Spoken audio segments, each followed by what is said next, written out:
ಸರ್ಕಾರದ ಬೋರ್ವೆಲ್ಗಳು ಅವನ್ನ ಆಳ ಮಾಡ್ತಕ್ಕಂಥದ್ದು ಇರ್ಬೋದು,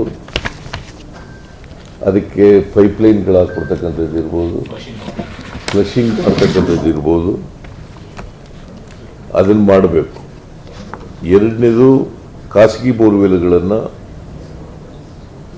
ತಗೊಂಡು ಅವರಿಗೆ ಖಾಸಗಿ ಬೋರ್ವೆಲ್ನವ್ರ ಜೊತೆ ಒಪ್ಪಂದ ಮಾಡಿಕೊಂಡು ಅವರಿಗೆ ಹಣ ಪಾವತಿ ಮಾಡಬೇಕು. ಆ ನೀರನ್ನು ಬಳಸ್ಕೊಳ್ತಕ್ಕಂಥ ಕೆಲಸ ಮಾಡಬೇಕು. ಮೂರನೇದು ಟ್ಯಾಂಕರ್ಗಳ ಮೂಲಕ ನೀರು ಕೊಡಬೇಕು.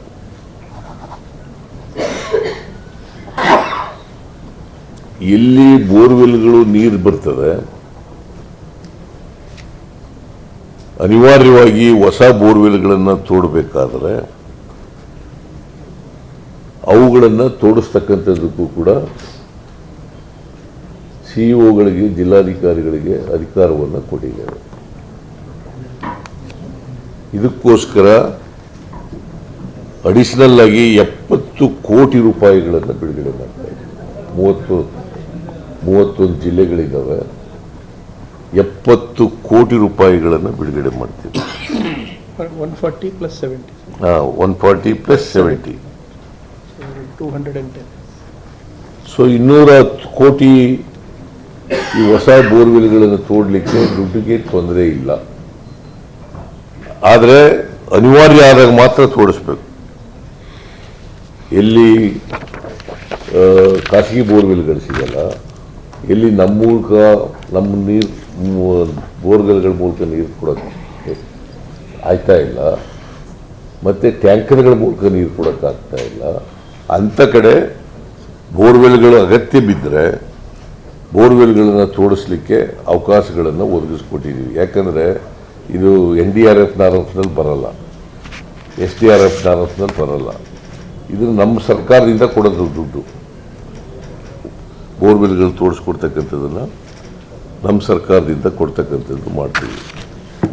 ಜೊತೆಗೆ ಈ ವಿರೋಧ ಪಕ್ಷದವರು ಸುಮ್ಮನೆ ಟೀಕೆ ಮಾಡ್ತಾರೆ, ಪರಿಹಾರ ಕೊಡಲಿಲ್ಲ ಅಂತ.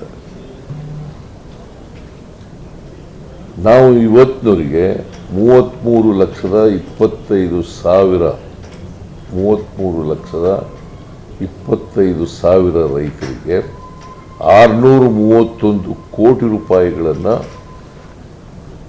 2,000 ರೂಪಾಯಿವರೆಗೆ ತಾತ್ಕಾಲಿಕವಾಗಿ ಪರಿಹಾರ ಕೊಟ್ಟಿದ್ದೀವಿ. 33,25,000ಕ್ಕೂ ಹೆಚ್ಚು ಸಾವಿರ 33,25,000ಕ್ಕೂ ಹೆಚ್ಚು ರೈತರಿಗೆ 631 ಕೋಟಿ ರೂಪಾಯಿಗೂ ಹೆಚ್ಚು 631 ಕೋಟಿಗೂ ಹೆಚ್ಚು ಹಣವನ್ನು ಈಗಾಗಲೇ ಇಲ್ಲಿವರೆಗೆ ಬಿಡುಗಡೆ ಮಾಡಾಗಿದೆ. ಅವರ ಅಕೌಂಟ್ಗಳಿಗೆ ಕೊಟ್ಬಿಟ್ಟಿದ್ದೀವಿ. ಸೊ ಅದರಿಂದ ಇವರು ಇಂಥವರು ವಿರೋಧ ಪಕ್ಷದವ್ರು ಮಾಡ್ತಾರಲ್ಲ ಟೀಕೆ, ಏನು ಕೊಟ್ಟಿಲ್ಲ ಪರಿಹಾರನ ಅಂತ. ಇಲ್ಲಿವರೆಗೆ ಕೊಟ್ಟಿದ್ದೀವಿ, ಇಷ್ಟು ದುಡ್ಡನ್ನು ಕೊಟ್ಟಿದ್ದೀವಿ. ಅದಲ್ಲದೆ ಇದರಲ್ಲಿ 600 ಕೋಟಿ ರೂಪಾಯಿ ಕೊಟ್ಟಿದ್ದೀವಿ. ಅದು ಇನ್ಶೂರೆನ್ಸ್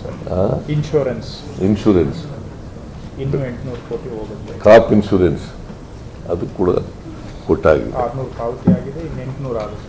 ಆಮೇಲೆ ಈಗ 600 ಕೋಟಿ ರೂಪಾಯಿ ಪಾವತಿ ಆಗಿದೆ, ಇನ್ನು 800 ಕೋಟಿ ಆಗುತ್ತೆ. So this is the position. ಆಮೇಲೆ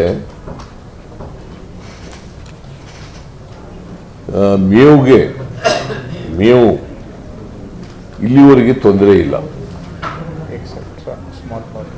ಸ್ಮಾಲ್, ಅದು negligible pockets, isolated negligible pockets ಬಿಟ್ಟರೆ ಇವತ್ತಿನವರಿಗೆ ಮೇವಿನ ತೊಂದರೆ ಇಲ್ಲ. ಆದರೂ ನಾವು ಅನಿಮಲ್ ಹಸ್ಬೆಂಡ್ರಿ ಡಿಪಾರ್ಟ್ಮೆಂಟ್ನವರಿಗೆ 40 ಕೋಟಿ ರೂಪಾಯಿಗಳು ಕೊಟ್ಟಿದ್ದೀವಿ ಮೇವನ್ನು ಬೆಳೆದು ಕೊಡಲಿಕ್ಕೆ.